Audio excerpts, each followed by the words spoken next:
Hello everyone. तो जैसा कि हम लोग देख रहे थे MCS 11 का जून 24 का सॉल्यूशन, आज हम लोग देखेंगे क्वेश्चन नंबर 4। तो ये क्वेश्चन बोल रहा है describe the initialisation declaration of pointer accessing a variable using pointer with the help of an example. ठीक है, तो यहाँ पे देखिए हम लोग को पॉइंटर के बारे में पूछ रहा है कि पॉइंटर को कैसे डिक्लेयर करते हैं, कैसे इनिशियलाइज करते हैं, कैसे एक्सेस करते हैं, उन सबका बताओ। ठीक है, तो देखिए डिक्लेरेशन ऑफ अ पॉइंटर। तो to declare a pointer you specify the type of data it points to followed by the asterisk यानी कि ये वाला साइन, ठीक है, एंड पॉइंटर नेम। ठीक है, तो सबसे पहले क्या होता है पॉइंटर को डिक्लेयर करना। इसको नॉर्मल समझिए, जैसे वेरिएबल कोई बनाते हैं ना, मान लीजिए वेरिएबल ए बनाए, बी बनाए, है ना, int a is equal to this, वही। तो डिक्लेयर करना मतलब कि सिंपल जैसे हम लोग इंट ए करके छोड़ दिए, उसके अंदर कोई वैल्यू नहीं डालें, तो इसी को करें डिक्लेरेशन। तो उसी तरह से होता है पॉइंटर में भी same. To declare pointer you specify the type of data its point to, यानी कि भाई डेटा टाइप कौन सा है, जैसे इंट होता है ना, इंट ए, इंट बी, इंट सी, तो उसी तरह से इंट है, फ्लोट है, कौन सा पॉइंटर है वो, तो वो हो गया डेटा टाइप बताना होगा कि किसको पॉइंट कर रहा है। और followed by the asterisk, asterisk मतलब ये वाला operator, and the pointer name. समझे। अब देखिए पॉइंटर होता क्या है, जैसे कि int a is equal to 5, तो इसका मतलब क्या हुआ, ए नाम का वेरिएबल है, ठीक है, ए नाम का एक मेमोरी है जिसके अंदर 5 वैल्यू स्टोर है कि नहीं। लेकिन इस पॉइंटर में क्या होता है ना, पॉइंटर एक किसी वैल्यू को नहीं बताता है कि भाई इस मेमोरी को नहीं बता रहा है कि भाई 5 को नहीं दर्शा रहा है वो, समझे। पॉइंटर क्या बता रहा है कि किस मेमोरी पे अवेलेबल है ये 5। फॉर एग्जांपल 1024 मेमोरी है कोई, ठीक है, कोई एड्रेस है, उस पर हम लोग का 5 अवेलेबल है, तो पॉइंटर उस 5 को नहीं बता रहा है, समझे। पॉइंटर उस 1024 जो एड्रेस है उसको स्टोर करके रखा है कि भाई ये वाला जो एड्रेस है ना, ये वाला मेरे पास है। अब मैं जब इस एड्रेस पे जाऊंगा तब मेरे को वहाँ पे 5 मिलेगा, पर वो एग्जैक्टली 5 मेरे पास नहीं है अभी, समझे। तो वही होता है पॉइंटर। ये पॉइंटर करना कि कौन सा डेटा टाइप पे वो ये करके रखा है, और एस्ट्रिक ये साइन होता है नॉर्मल, और पॉइंटर का नेम होना चाहिए, समझे। तो पॉइंटर को डिक्लेयर करने का सिंटेक्स क्या है, इस तरह से। पहले तो गया डेटा टाइप, वही इंट फ्लोट जो भी है, फिर ये एस्ट्रिक, और फिर यहाँ पे पॉइंटर का नेम। यहाँ पे पॉइंटर का नाम कुछ भी हो सकता है, for example PTR, generally pointer का नाम PTR ही होता है, पॉइंटर PTR, समझे। तो यहाँ पे पॉइंटर का नेम हो गया। तो इस तरह से हम लोगों ने पॉइंटर को डिक्लेयर कर दिया पॉइंटर नेम नाम का, समझे। उसके बाद देखिए इनिशियलाइजेशन ऑफ पॉइंटर। अब जैसे जैसे मैंने आपको बताया डिक्लेयर करना मतलब क्या, इंट ए करके मैंने डिक्लेयर कर दिया। अब मैं नीचे क्या कर रहा हूँ, ए इज इक्वल टू 5 कर दे रहा हूँ। तो अब मैं क्या किया, पहले तो ए नाम का एक वेरिएबल बना दिया कि हाँ भाई, मैंने प्रोग्राम को बता दिया कि ए नाम का कोई जगह है, समझे। अब मैंने नीचे क्या किया, उसको इनिशियलाइज कर दिया ए का वैल्यू को किसी के साथ, यानी कि ए इज इक्वल टू 5। अब मैंने ए इज इक्वल टू 5 सेट कर दिया है, समझे। उसी को कहते हैं इनिशियलाइजेशन। तो सेम विथ पॉइंटर भी क्या होता है, वही इनिशियलाइज करना पॉइंटर को, जो बना हुआ पॉइंटर है उसमें कोई वैल्यू दे देना, तो वही होता है। अब pointer can be initialise by assigning it the address of a variable using the address of operator, समझे। वही जैसे मैंने बताया नॉर्मल ABC में तो भाई डायरेक्ट हम लोग वैल्यू डाल सकते हैं, ए बी जो भी है 5 6 7 8, लेकिन पॉइंटर में क्या होता है, डायरेक्ट वैल्यू नहीं होता है, एड्रेस स्टोर करना होता है। तो वही होता है इनिशियलाइजेशन में, मतलब वही कि पॉइंटर में एड्रेस दे देना। जैसे ए में 5 दिए हैं, तो इसमें पॉइंटर में बोल देंगे कि भाई 1024 इस एड्रेस पे भाई मेरा 5 अवेलेबल है, तो वो वाला एड्रेस दे देना, इनिशियलाइज कर देना इसके साथ, है ना। तो बस वही, by assigning it the address of a variable, समझे। वही address of a variable using address of operator, यानी कि एंड ऑपरेटर जो है इसका यूज़ करके। देखिए इसका सिंटेक्स क्या होता है, तो pointer name is equal to ये एड्रेस ऑफ, यानी एंड वेरिएबल नेम। तो देखिए सबसे पहले मैंने डिक्लेयर जो ये पॉइंटर नेम किया था ना, इसी को मैं अब यहाँ पे इनिशियलाइज भी कर दे रहा हूँ। जैसे फॉर एग्जांपल यहाँ पे समझिए इंट ए मैंने डिक्लेयर कर दिया, और यहाँ पे ए इज इक्वल टू 5 कर दिया हूँ। तो उसी तरह से यहाँ पे पॉइंटर नेम मैंने डिक्लेयर किया है, और पॉइंटर नेम में अब मैं क्या कर रहा हूँ, एक एड्रेस डाल रहा हूँ, समझे। ये वेरिएबल नेम नहीं है, ये वेरिएबल नेम का एड्रेस है। एड्रेस ये जो है एड्रेस ऑफ ऑपरेटर, ये मेरे को ये जो वेरिएबल नेम है इसका एड्रेस बताएगा, समझे। तो मैंने ये इनिशियलाइज कर दिया पॉइंटर के अंदर। अब देखिए एक्सेस भी बोल रहा है, तो accessing a variable using pointer normal है बहुत। टू एक्सेस और modify the value of a variable that the pointer is pointing to use the dereference operator. समझे, सिंपल है कि भाई जो भी हम लोग को एक्सेस करना है पॉइंटर को या फिर मॉडिफाई करना है, तो हम लोग को भाई वही डी रेफरेंस ऑपरेटर का यूज़ करना है। वही एस्ट्रिक वाला ही, एस्ट्रिक ही रहता है, समझे। उसका यूज़ करके हम लोग एक्सेस कर सकते हैं पॉइंटर को। वही लिखा है देखिए, value that of the variable that the pointer is pointing to, है ना, वही जो पॉइंटर हम लोग को जिस वैल्यू पे वेरिएबल पे पॉइंट कर रहा है उसको अगर हम लोग को एक्सेस करना है या फिर मॉडिफाई करना है तो हम लोग वही डी रेफरेंस ऑपरेटर का यूज़ करेंगे। इसका सिंटेक्स क्या होता है, सिंपल, यहाँ पे पॉइंटर नेम, समझे, स्टार पॉइंटर नेम, एस्ट्रिक में नहीं बोलूँगा, स्टार पॉइंटर नेम। तो इस तरह से हम लोग इसको एक्सेस कर सकते हैं। इसका एग्जाम्पल से देखिए अच्छे से समझ जाओगे। तो वही example hash include studio h int main में आ गया हूँ। यहाँ पे मैंने क्या किया है, नम नाम का एक वेरिएबल बनाया हूँ जिसके अंदर मैंने 10 वैल्यू डाल दिया है, समझे। अब यहाँ पे देखिए मैं पॉइंटर बनाता हूँ, तो देखिए इंट स्टार PTR, अब ये मेरे पॉइंटर का नाम है। तो यहाँ से मैंने डिक्लेयर किया पॉइंटर को, जैसे यहाँ पे क्या है ना, data type star pointer name, तो यहाँ पे मेरा डेटा टाइप क्या है, इंट है, और ये स्टार PTR, समझे। तो यहाँ से मैंने क्या किया, पॉइंटर को डिक्लेयर कर दिया कि पॉइंटर नाम का है। फॉर एग्जाम्पल यहाँ पर नीचे विजुअलाइज कीजिए इंट A, समझे, तो वही क्या मैंने इंट पॉइंटर। उसके बाद देखिए PTR is equal to and num, समझे। यहाँ पे जो मैंने पॉइंटर बनाया था उसके अंदर मैंने नम का वैल्यू को डाल दिया कि मान लीजिए ये जो नम वेरिएबल है ना, ये जो नम वेरिएबल है, ये वैल्यू को नहीं डाला हूँ, इसका एड्रेस को डाला हूँ। देख रहे, एड्रेस वाला ऑपरेटर लगाया हूँ, और इसको नॉर्मल लिख नहीं सकते कि बिना एड्रेस के, समझे। यहाँ पे पॉइंटर में क्या होगा, एग्जैक्टली एड्रेस ही जाएगा। तो यहाँ पे एंड ऑपरेटर मैंने लगा दिया हूँ, यानी कि नम का जो एड्रेस है वो वाला हम लोग का इस पॉइंटर में चला गया है, मतलब ये वाला पॉइंटर में। अब अगर देखिए फॉर एग्जांपल इंट A कर दिया हूँ, नीचे A इज इक्वल टू 5 लिखा हूँ, और आपको अच्छे से पता है कि हम लोग यहाँ पे डायरेक्ट लिख सकते हैं int A is equal to 5, समझे। तो अगर आप चाहो तो यहाँ पे direct pointer is equal to ही ये int star pointer is equal to and num कर सकते थे, यानी कि वो डिक्लेयर भी कर देने और इनिशियलाइज भी कर देना, समझे। तो ये कर दिए। अब बस लास्ट में मैं यहाँ पे प्रिंट करके दिखा दे रहा हूँ, print F value of num percentage D num, यानी कि वही नम का वैल्यू मैंने प्रिंट कर दिया है। और साथ में देखिए एक और प्रिंट कर दिया हूँ, print F value using pointer, यानी कि पॉइंटर का यूज़ करके हम लोग कैसे प्रिंट करेंगे। तो देखिए स्टार PTR को मैं जब जैसे ही कॉल किया हूँ स्टार PTR को, तो ये PTR के अंदर क्या है, स्लैश नम है, मतलब एड्रेस ऑफ नम है। तो इस एड्रेस पे गया ये, और एड्रेस इस एड्रेस से क्या मिला उसको, 10 मिला, तो यहाँ पे भी 10 प्रिंट हो जाएगा। और मान लीजिए अगर मैं चेंज करना चाहता हूँ, जब मैंने कैसे बोला है एड्रेस को एक्सेस करना वगैरह, तो उसको एक्सेस करने के लिए मैंने क्या बोला था, सिंपल ये स्टार पॉइंटर नेम, है ना। कुछ भी मॉडिफाई करना हो तो देखिए स्टार PTR, ये मैंने पॉइंटर बनाया था ना, स्टार PTR को मैंने 20 कर दिया। तो देखिए डायरेक्ट मैं नम में गए बिना ही मैं इसको चेंज कर सकता हूँ, क्योंकि स्टार PTR किसको दिखा रहा है, एड्रेस ऑफ नम को दिखा रहा है ना। एड्रेस ऑफ नम पे क्या है 10, तो मैंने उसी को चेंज कर दिया, स्टार PTR को मैंने 20 कर दिया है, यानी कि एड्रेस ऑफ नम पे अब जो 10 था उसको मैंने हटा के 20 कर दिया है। अब देखिए उसके बाद में अगर वही सेम चीज़ है, वैल्यू को प्रिंट करूँगा, वैल्यू ऑफ नम, तो देखिए नम पे 20 आ जाएगा, और value of using after modification PTR को प्रिंट करूँगा तो 20 आ जाएगा। देखिए इसको मैं रन करके दिखाता हूँ आपको। यहाँ देखिए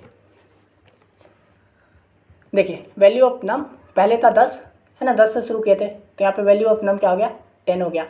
वैल्यू यूजिंग पॉइंटर, तो वही पॉइंटर का यूज़ करके PTR के अंदर नम है, नम के अंदर 10 है, तो यहाँ पे भी 10 प्रिंट हो गया।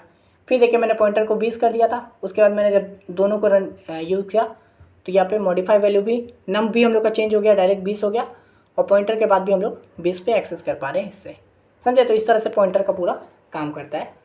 अब देखिए हम लोग क्वेश्चन नंबर B देखते हैं। तो ये क्वेश्चन बोल रहा है differentiate between sequential and random file access, also write inbuilt function in C related to the file access, समझे। तो ये भी 10 मार्क्स का क्वेश्चन है। तो यहाँ पे हम लोग को सिक्वेंटल और रैंडम फाइल एक्सेस के बारे में बताना है। तो देखिए पहला है सिक्वेंटल फाइल एक्सेस। तो इसका डेफिनेशन है डेटा इज रीड और written in a linear sequence, one record after another. देखिए नाम से पता चला सीक्वेंस, ठीक है। सीक्वेंस में जब जो भी फाइल में हम लोग वैल्यू डालते हैं उसी को कहते हैं सीक्वेंटल फाइल एक्सेस, यानी कि डेटा इज रीड और रिटन, यानी कि इसमें फाइल में, इस फाइल के अंदर डेटा को रीड करना हो या राइट करना हो उसको सीक्वेंस वे में ही करना होगा, सिक्वेंटल वे में, यानी कि एक के बाद दूसरा, दूसरे के बाद तीसरा, इस तरह से। तो वही है written in linear sequence, one record after another. उसके बाद देखिए इसका एक्सेस टाइम कैसे होता है। तो generally slower as you must read through all preceding data to reach a specific point. इसका एक्सेस टाइम स्लो होता है क्योंकि अब देखिए मान लीजिए आपको एक फाइल के अंदर 1 2 3 4 5 6 है वैल्यू, ठीक है। मान लीजिए आपको 5 को एक्सेस करना है, तो इसमें क्या होगा, सीक्वेंस में करना होगा। पहले 1 पे जाना होगा, क्या 1 5 है, नहीं, फिर 2 5 है, नहीं, 3 पे गया, नहीं, 4 पे गया, नहीं, 5 पे गया, हाँ अब मिला मेरे को 5। तो देखिए इसका एक्सेस टाइम क्या है, स्लो है बहुत। मान लीजिए तो 4-5 वैल्यू, तो मान लीजिए अगर 1000 वैल्यू देगा तब तो बहुत टाइम लग जाएगा ना, क्योंकि इसको एक एक करके चेक करना पड़ता है सब पे। तो वही होता है कि read through all preceding data, यानी कि सब डेटा को हम लोग को रीड करना पड़ता है, तब जाके हम लोग अपना स्पेसिफिक पॉइंट पे पहुंचते हैं जिस पे हम लोग ढूंढ रहे हैं। तो ये हो गया। इसका यूज़ केस क्या होता है, तो suitable for processing data that is read in its entirely. ठीक है, इसका यूज़ केस ये कहाँ पे सही रहता है, उस जगह पे सही रहता है जहाँ पे हम लोग को पूरा फाइल को ही रीड करना होता है। अगर मान लीजिए पूरा फाइल को ही रीड करना है तब तो अच्छी बात है ना भाई, सीक्वेंस में रीड कर रहा है, ये तो और अच्छी बात हो गई कि सीक्वेंस में सबको रीड भी कर रहा है और अच्छे से स्टोर भी कर रहा है। तो ये हम लोग का तब अच्छा होता है जब हम लोग को पूरा डेटा को ही प्रोसेस करना होता है किसी फाइल के अंदर एक लाइन से। फॉर एग्जांपल लॉग फाइल हो गया या फिर टेक्स्ट फाइल हो गया। ठीक है, टेक्स्ट फाइल है, उसमें कुछ लिखा हुआ है, आपने कुछ लिखा है, उसमें कोई पैराग्राफ लिखा है, तो उसको रीड करने के लिए तो अच्छा है ना, सीक्वेंस में रीड करेगा बढ़िया से, तो वो ज़्यादा बेहतर होता है यूज़ केस में। फिर इम्प्लीमेंटेशन, तो typically uses simple read write function. इसको कैसे इम्प्लीमेंट करते हैं, सिंपल भाई रीड राइट फंक्शन लिखते हैं, उससे हो जाता है। और फिर इसका डेटा स्ट्रक्चर क्या होता है, typically used with flat files. इसमें भाई इसका कोई पैटर्न नहीं करना होता है, नॉर्मल जो फाइल्स होते हैं जैसे टेक्स्ट फाइल हो गया, तो वो सब में हम लोग इसका डेटा स्ट्रक्चर उसी टाइप का होता है। तो ये हो गया सिक्वेंटल फाइल एक्सेस। अब देखिए हम लोग रैंडम फाइल एक्सेस को भी देखते हैं। तो ये क्या होता है, डेफिनेशन इसका, data can be accessed in any order allowing direct access to a specific record. देखिए रैंडम फाइल एक्सेस नाम से ही पता चल रहा है कि हम लोग इसमें रैंडमली फाइल को एक्सेस कर सकते हैं कहीं से भी, किसी भी पॉइंट से। तो ये होता है data can be accessed in any order, हम लोग डेटा को किसी भी ऑर्डर में कर सकते हैं और कहीं पे भी किसी भी स्पेसिफिक रिकॉर्ड पे आराम से जंप कर सकते हैं। ये नहीं कि भाई लाइन से मेरे को ढूंढना पड़ेगा। ठीक है, उसका देखिए access time generally faster as you can jump directly to the desired record. इसका भाई एक्सेस टाइम में होता है फास्ट होता है, क्योंकि हम लोग डायरेक्ट जैसे फॉर एग्जांपल वही 1 to 6 वैल्यू दिया है, 5 पे पहुंचना है, तो मेरे को 1 2 3 करके नहीं है, मैं डायरेक्ट 5 पे पहुंच सकता हूँ। अब उसके लिए मेरे को हाँ अलग बात है, वो इंडेक्स वगैरह बनाना होगा, उस 5 का वैल्यू को कहीं तो स्टोर करेंगे ना, तब ना पता चलेगा कि 5 कहाँ है एग्जैक्टली मेरा। तो बस वही एक्सेस टाइम क्या होता है कि हम लोग डायरेक्टली जंप कर सकते हैं जिस रिकॉर्ड पे मेरे को जाना है, तो इसका एक्सेस टाइम ज़्यादा अच्छा होता है, फास्ट होता है। फिर आता है use case, suitable for databases और application requiring frequent access to a specific record. ठीक है, ये किसके लिए सुटेबल होता है, जहाँ पे हम लोग को कोई भी डेटाबेस है या एप्लीकेशन है जहाँ पे हम लोग को फ्रीक्वेंट एक्सेस करना होता है, एकदम तेज़ी से किसी एक ही स्पेसिफिक रिकॉर्ड को हम लोग को निकालना होता है, तो वहाँ पे हम लोग का ये रैंडम एक्सेस काम करता है। समझे, जहाँ पे हम लोग को सिंगल कोई डेटा फटाक से निकालना है कि भाई ये वाला डेटा निकाल के जल्दी से दे मेरे को, तो उसके लिए हम लोग का क्या होता है, रैंडम फाइल एक्सेस सही रहता है। इसमें सीक्वेंस नहीं रहेगा कि भाई सीक्वेंस में जाके सबको ढूंढो, उसमें तो टाइम लग जाएगा ना। तो ये हो गया जहाँ पे हम लोग को रैंडम ढूंढना होता है एकदम, जैसे कोई डेटाबेस हो गया या फिर इंडेक्स फाइल हो गया। मान लीजिए कोई डेटाबेस है, ठीक है, उसमें आप बहुत सारे आपका कोई रिकॉर्ड रखा हुआ है, मान लीजिए किसी पेशेंट का रिकॉर्ड रखा हुआ है, तो मान लीजिए आपको कोई सोनी नाम का पेशेंट को आपको ढूंढना है, तब उसके लिए आप पूरा नहीं ना जाओगे, आप डायरेक्ट सर्च करोगे कि भाई सोनी, समझे, तो वहाँ से सोनी का जितना भी डिटेल है वो आपको मिल जाएगा। आप ये नहीं जाओगे पूरा ढूंढ रहे हो ABC जितना भी पेशेंट है कि नहीं, तो उसके लिए रैंडम फाइल सही रहता है। फिर देखिए इम्प्लीमेंटेशन, तो utilise file positioning function to seek to a specific location before accessing data. तो इसका क्या होता है इम्प्लीमेंटेशन, हम लोग को एक फाइल पोजिशनिंग फंक्शन बनाना होता है जिसमें हम लोग को बताना होता है कि भाई कि कौन सा जो डेटा है वो किस लोकेशन पे है। समझे, ये बनाएंगे तब ना भाई हम लोग रैंडम एक्सेस कर पाएंगे, वरना कैसे, जादू से थोड़ी हो जाएगा। हम लोग को एक ना एक टेबल तो बना के रखना होगा ना, कोई तो जगह बना के रखना होगा जहाँ पे मेरे को लिखा रहेगा कि हाँ भाई ये वाला डेटा इस जगह पे है, तब मैं डायरेक्ट उस फाइल पे उस फोल्डर पे भाग जाऊँगा, है कि नहीं। तो वही होता है फाइल पोजिशनिंग फंक्शन हम लोग को बनाना होता है to seek a specific location before accessing data. हम लोग जिस लोकेशन पे जाना चाहते हैं, मतलब जिस पोजीशन पे हम लोग का डेटा है उस लोकेशन पे जाने के लिए ये बनाना पड़ता है। उसका देखिए डेटा स्ट्रक्चर क्या होता है, used with structured file like binary file और इंडेक्स फाइल। इसका डेटा स्ट्रक्चर भी क्या होता है, इंडेक्स फाइल वगैरह बनाना होता है जिसमें हम लोग को वही डेटा का डिटेल वगैरह देना होता है कि कौन कहाँ पे है, कैसे एक्सेस कर सकते हैं। समझे, तो ये हो गया हम लोग का सिक्वेंटल और रैंडम। अब देखिए बोल रहा है राइट इनबिल्ट फंक्शन इन सी। ठीक है, तो चलो इनबिल्ट फंक्शन भी देख लेते हैं सी में क्या क्या होता है। तो देखिए opening and closing files, open करने के लिए देखिए ये भी क्वेश्चन है, जैसे फाइल से रिलेटेड भी क्वेश्चन आया है जिसमें हम लोग को फाइल को ओपन करने बोलता है, क्लोज करने बोलता है, उसके अंदर कोई वैल्यू को राइट करने बोलता है, रीड करने बोलता है। इस तरह का क्वेश्चन मैं प्रीवियस में करवा चुका हूँ, इसलिए बोला ना प्रीवियस देख लो, सब काम हो जाएगा आपका। आप एक ही चैप्टर को एकदम बढ़िया से सीख जाओगे उसका A to Z। समझे, तो देखिए ओपनिंग एंड क्लोजिंग फाइल्स, तो ओपन करने के लिए, किसी फाइल को ओपन करने के लिए एफ ओपन फंक्शन का यूज़ करते हैं, इससे क्या होता है फाइल ओपन हो जाता है। सेम विथ एफ क्लोज, इसका यूज़ करेंगे तो जो क्लोज फाइल जो ओपन किए हैं उसको हम लोग क्लोज कर सकते हैं। अब मान लीजिए आप डायरेक्ट एफ क्लोज को ही कॉल कर दोगे तो भाई कोई फाइल ओपन ही नहीं किए हो कभी, तो ये एफ क्लोज काम ही नहीं करेगा, है कि नहीं, एरर थ्रो कर देगा कि भाई कोई फाइल ओपन ही नहीं है, तुम क्लोज करने चला है। ठीक है, तो ये हो गया। फिर रीडिंग और राइटिंग के लिए बहुत सारे होते हैं, एफ रीड है ना, मतलब फाइल रीड, एफ रीड नाम है इसका। इससे क्या होता है, read data from a file, file से डेटा को रीड करने के लिए। एफ राइट यानी कि भाई डेटा, फाइल के अंदर डेटा को लिखने के लिए। एफ गेट सी, समझे, ये क्या होता है, read a character from a file, यानी कि गेट सी मतलब कि कोई सिंगल कैरेक्टर को हम लोग को रीड करना हो फाइल से, तब हम लोग एफ गेट सी का यूज़ करते हैं। उसके बाद आता है एफ पुट सी, ये कहता है write a character to a file, यानी कि किसी फाइल कैरेक्टर को हम लोग को फाइल में लिखने के लिए, एक सिंगल पर्टिकुलर कैरेक्टर को लिखने के लिए हम लोग एफ पुट सी का यूज़ करते हैं। ठीक है, उसके बाद आता है एफ गेट्स। देखिए एफ गेट सी और एफ गेट्स में यही अंतर है, ये गेट्स है वो गेट सी था। तो गेट्स मतलब read a line from a file, इसमें गेट्स मतलब कि हम लोग एक साथ कई सारे कैरेक्टर को या कई सारे लाइन को रीड कर सकते हैं फाइल के अंदर से। और गेट सी में क्या था कि किसी पर्टिकुलर कैरेक्टर को, एक को रीड कर सकते हैं, समझे। सेम विथ पुट्स, तो एफ पुट्स मतलब क्या, write a line to a file, यानी कि एक साथ बहुत सारे चीज़, मतलब बहुत सारे कैरेक्टर को लिख सकते हैं फाइल के अंदर, लाइन को लिख सकते हैं।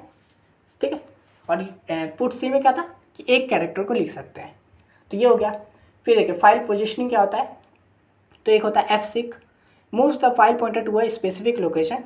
तो सीक मतलब क्या है कि हम लोग का जो फाइल पॉइंटर है, मतलब एक तरह से मुझे स्टार्टिंग पॉइंट जो है वो हम लोग फाइल के अंदर चेंज कर सकते हैं कि भाई मान लीजिए फर्स्ट पेज पे है तो हम लोग चाहें तो फोर्थ पेज से स्टार्टिंग कर सकते हैं, है ना, पॉइंटर कर देना मतलब उस पेज पे भेज देना, मतलब वो हो गया हम लोग का स्टार्टिंग पॉइंट। ठीक है, तो ये हो गया। फिर होता है एफ टेल, ये क्या होता है, returns the current position of the file pointer. ये एफ टेल मतलब टेल करना, मतलब बताना कि अभी जो आपका फाइल है वो किस पॉइंट पे है, वो रिटर्न करके दे देगा कि भाई अभी आपका फाइल जो है वो सेकेंड पेज पे है। ये हो गया, एग्जाम्पल के तौर पे बोल रहा हूँ। ठीक है, उसके बाद आता है रिवाइंड। रिवाइंड क्या है, तो moves the file pointer to the beginning of the file. Rewind मतलब नाम से पता चला, रिवाइंड कर देना, यानी कि मान लीजिए फाइल में बहुत नीचे हो, 15 या 16 नंबर लाइन पे हो, तो रिवाइंड कर दूंगा तो डायरेक्ट वो फाइल वही फर्स्ट पेज पे फर्स्ट लाइन से शुरू हो जाएगा, समझे। तो ये सब हम लोग का इनबिल्ट फंक्शन है इसका, जिसके लिए हम लोग डायरेक्ट इसको कॉल करके यूज़ कर सकते हैं। तो ये हो गया हम लोग का सिंपल क्वेश्चन। तो इतना ही था इस क्वेश्चन के लिए। तो इसमें मैंने 4 का ए और बी बता दिया। ये जो 4 का सी है मैं नेक्स्ट में बताऊंगा, 4 का सी और 5 का जो क्वेश्चन है। ठीक है, तो इस वीडियो के लिए इतना ही। अगर आपको वीडियो पसंद आया तो लाइक कर दीजिए, पीडीएफ चाहिए तो मैसेज कर दीजिए इंस्टा पे, बाकी वीडियो को ज़रूर देख लीजिएगा। इस वीडियो के लिए इतना ही, मिलते हैं नेक्स्ट वीडियो में, तब तक के लिए धन्यवाद।